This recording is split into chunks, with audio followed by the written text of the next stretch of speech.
Ooh, the entire NFC. It could be. Yeah. It might be the most glamorous, too. It's the kind of offense you have when you make your draft picks on a yacht that I'm just assuming has a helipad. You hear so much over the years about the picks that Jerry Jones kind of wanted to make but didn't. He didn't get Randy Moss. He reportedly wanted Johnny Manziel. And now he takes CeeDee Lamb in a place I think was appropriate. And it was not a reach, and it was not reckless. And so I'm going to say yes, they're there. I don't know if they're the best team, but in sort of a true Cowboys fashion from the last 20 years, they got all of the flashy parts. There's really nothing else you could want. This is a Super Bowl roster. It's very different from being a Super Bowl team, especially with the new head coach. And especially with the future of Dak Prescott hanging in the balance. It could be, CeeDee Lamb could be the best player of all time. Dak still got issues. And I still don't know if Dak's best business interest is to show up this year. So great offense, great pieces. We'll take care of that in the fall. But still a lot of questions about this team.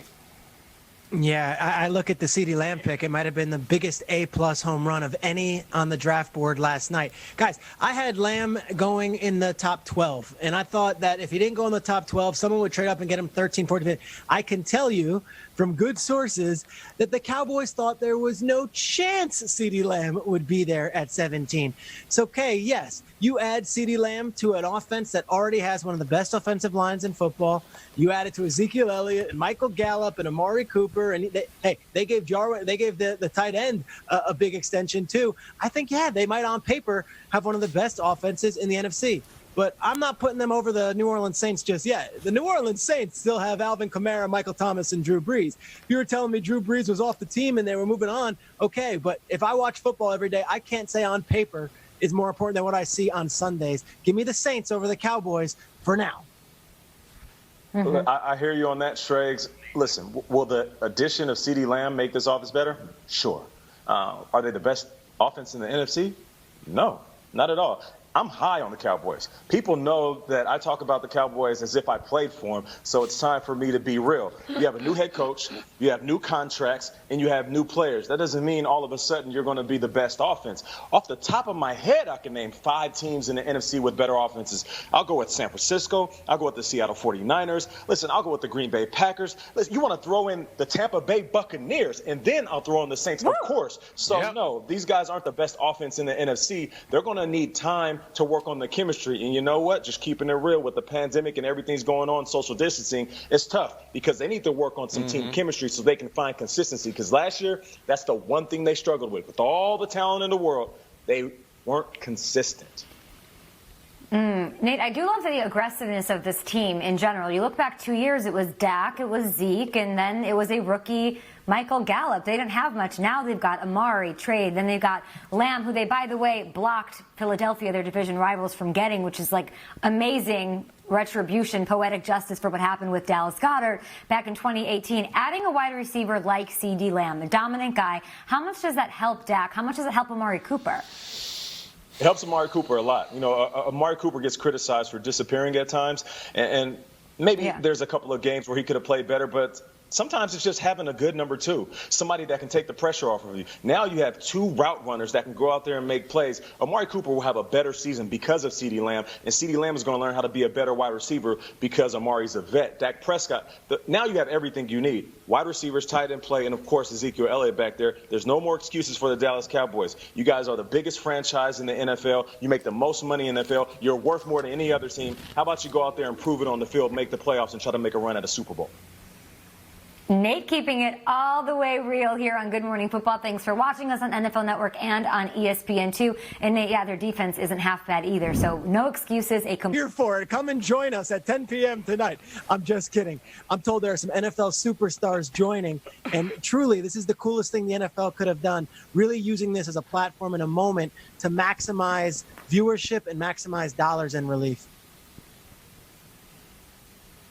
Peter's going to find himself in there hanging out with Jake Paul trying to make conversation. I can't wait to watch that, Schrags. Again, 7 p.m. tonight.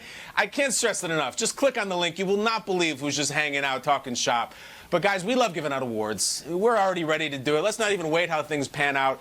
These are our Round 1 awards, an awards show right now to hand out some hardware for everything we saw last night. We got different categories. We got all kinds of takes. And I will start with something we all need. need, and often this person is Nate for us. It is the Hype Man Award. The Hype Man Award. Everybody needs one. And this is going to Javon Kinlaw's father. Javon Kinlaw went to the San Francisco 49ers. I'm sure he was thrilled. He's moving to the Bay. And look at his father, who is up off the couch on the ground. Stop, drop, and roll. And get up, Mr. Kinlaw. Here he goes. He gone. Falling right off that beautiful, supple leather sectional onto the ground. It is how everyone would react. And still, look at, we're seeing here, I have exorcised the demons. My son is going to play for, he's hugging himself. This man is what we all need. Love it. Mr. Kinlaw, you get the award. Congratulations to you and the family. You are a Hype Man Award. We'll be sending you the hardware, sir. It's like, he's like, man, all them trips to these games, these basketball shoes, all this food you've been eating has finally paid off. We made it. We are millionaires. Hercules. All right, let's get to it. My award. The next award is for Quick Hands All Day Award, which is given to a player who shows off their fast hand skills even when they're off the field. This year, the category was a runaway, or shall I say, a snatch away, being given to the new Cowboys wide receiver CeeDee Lamb, who quickly grabbed his phone back after he was drafted. Now check this out. The lady next to him, she snatches the phone, and he snatches it back. I mean, listen. That's vision right there. I mean, that's what you need. He sees the blitz, he reads it, and then as soon as he picks up the blitz with the vision, quick hands. And what I love is homeboy in the left with the Jordans. He looked over like, oh, snap. It's going to be an argument later. Check out my dude with the black jeans on the left. He's like, oh, yeah, there's going to be an argument in about 10 minutes. Yep. Shout out to CeeDee Lamb. Hey, CeeDee, I feel you, bro. It's not time for it. It's not time. You know, she can do that later. It's not time for that. It's draft day. Let's all relax. No comment, Nate. Okay, so the next honor, the award for A for effort and execution. Okay, this award is given to the person who put forth their best foot regardless of just anything. And I'm going to say the winner of this award is Commissioner Roger Goodell, who nailed TikTok last night. Jerry Jeudy apparently asked him, hey, instead of my virtual dap up or whatever we're going to do because we can't, hug it out on stage, they decided to do this. This is the Tootsie Slide. I'll tell you this, I, on my NFL Insta check-ins, tried learning a TikTok dance from Marlon Humphrey of the Ravens. Did not work out so well. I got dragged for days about what a boomer I am. So, Roger's killing it. I don't know if one of his girls was showing him some moves or practicing. He was doing it in the living room. I need the football life of Roger Goodell and TikTok and Jerry Jeudy. So he gets the A for effort and execution. I love it. It's great. It does look great. This is a new time. This virtual draft, there was a million moments. And yet when it comes to actual football, the steal of the draft had to be when the Baltimore Ravens sat still at 28 and still got Patrick Queen. After Isaiah Simmons, I know a lot of teams had Patrick Queen on their board as the next rated linebacker. The Ravens sitting there and get the guy that I think they wanted all along. This is perfect for Wink Martindale's defense. And think about that position. Inside linebacker for the Baltimore Ravens. Think there are some mighty big shoes to fill there? Here's a guy who comes in about 6'1", 220 pounds. He was supposed to go anywhere in the 15 to 20 range. Then I was hearing, okay, he might go 20 to 25 range. They don't trade up. They don't do anything drastic. The Ravens get one of the superstars in college football last year. Steal of the draft, Patrick Queen. And if I can give out any other award, it would be to Cliff Kingsbury for whatever setup he had going on. But Queen, he's the steal of the draft. All right, well, we give an award to Queen. Can we just stop down for a second and give an award to the King? Pete Schrags had the best mock draft in the whole damn industry. Peter, you are a modest guy who wants to defer all praise, but I believe that you nailed 6 picks last night, which may sound terrible, but in the mock draft world, that's like having a perfect bracket and Warren Buffett is going to give you $1 billion or something. Peter, take a bow. Take a victory lap. Hey, I'm going to get dragged, and I know people online were not happy with me saying Tua would slip. I was wrong. Dolphins went with Tua. Herbert went to the Chargers, but I did feel pretty good about most of my picks. I felt pretty strong about tonight, too. But thank you, Kyle. Mock drafts, they're not fun. There's no reward. I tried taking a swing with Tua slipping. Fortunately for Dolphins fans, he didn't. Peter will Love be seeing all celebrating of by that. Have you doing the that awards? TikTok dance. We cannot wait. Can't wait to see. Yeah, we got one more need to award. have We a got the award for GMFB best spread. TikTok. We have one Best more. spread. Right? You know, We we have one run more this. award. We see the spread offense all the time. Yeah. Spread offense goes all the way down to the kids now, the fifth graders. They're running the spread, high school. And we saw Justin Herbert run it to perfection last night. Award for best spread is the one that was sprayed across that Herbert family coffee table. Take your pick, my friends. Pick a hole. You cannot go wrong. We got a chip portion. We have vegetables on the left for anybody keeping it. And then that right one is where I'm getting it. I don't know if that's the diced pepper jack or all kinds of. Is that a cheddarella? Like a hybrid cheese in there? Whatever it is, they won, especially at a time when, look, you can't get your hands on good cheddarella right now. It's just not out there. And they found it, and then the Chargers found them. So best spread goes to my man Herbert. Quack, quack on the dinner spread. Quack, quack on the dinner spread. Nate, the draft-a-thon continues tonight. During the second round, who did you have in your draft room? Because I literally clicked in, and it was you and Blake Shelton beefing over the Arizona Cardinals. So who else was in yours? Yeah, I logged in the green room was George Kittle and Big Boy. I'm talking to George Kittle behind the scenes, and I'm saying, hey, listen, Travis Kelce is the best tight end in the business. I need you to try to make a run for that title. And he does the humble thing, like I let my play do the talking. And then I get into the chat, and Travis Kelce is in there. They start talking back and forth. And then after that, Blake Shelton joined, and then Kyler Murray joined, and then Deion and Rich Eisen started talking. It was amazing. I really loved it. I enjoyed it. I was humbled just to be in the chat with them. I was just like Kyle. Yeah, and then you left. Offset came in, and Offset started making this pitch to everybody in there about how he wants Cam Newton he was very passionate about wanting Cam to come to Atlanta. I don't know how that would work. He got a lot of grief for what he was saying about Matt Ryan, but it was totally a thing. So much fun and for such a good cause. The Draft-a-thon continues tonight. All four of us will be a part of it, so please join us on all of the social media platforms. You literally never know who's going to stop by. And great job by Rich Eisen and Deion Sanders on hosting this unforgettable event in a couple of days for us. More GMFB on the way. In fact, on a call with reporters afterwards, it was Jerry Jones, his son Steven, and head coach Mike McCarthy, who all conceded that there wasn't one mock draft they did that had wide receiver CeeDee Lamb falling to them. In fact, Jerry Jones even said he was the sixth player on their board. Steven said they didn't even have an interview with them because they expected him to go in the top 10. It was McCarthy who said he loved his versatility, noting his ability to play both inside and out. And while Lamb didn't get that interview with the Cowboys, he is certainly familiar with AT&T Stadium. He played there 3 times in the last 3 years as a member of the Oklahoma Sooners football team. And later, Slater, the Cowboys snagged CeeDee Lamb off the board before their division rival Eagles had the chance. That was a little dirty division rivalry action. Hey, Nate, let's start with you. Which receiver drafted last night do you think was the best possible fit?